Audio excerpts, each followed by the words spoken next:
waxaan halkan isugu nimid waxa weeye qandaraaskii ciidamada raashinkooda iyo waxa la xiriira in maanta la furo waxay tani ka turjumaysaa waxa weeye habka daahfurnaanta ee runtii dalkani ku talaabsaday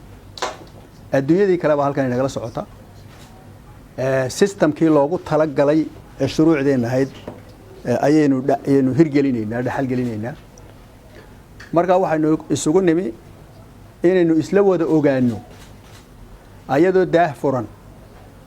dadka uu DG-gu inoo sheegay director-ku inoo sheegay agaasimu inoo sheegay ee soo dalbada ee Soomaaliyeed inay saxad u siman tahay in la wada ogaado ayaynu halkan isugu nimi wasiiradu nala ogaadaan mas'uulka ka ah qaybaha kala duwan ee ciidamada qaybaha kala duwan nala ogaadaan dadka Soomaaliyeed halkan inagala ogaado adduunkuna inala ogaado inaynu meelihii qarsoonaan ku jirnay ka soo baxnay oo adduunka la hirgalay oo la talaabo qaadno la falgalay in la ogaado iyaynu runtii halkan u joognaa waa furan doonaa waa ogaan doonaa waxa meesha ku jira committee la sameeyay hadhow iyaga falqayn doona iyagoo hagaajin doona iyagoo jidka socda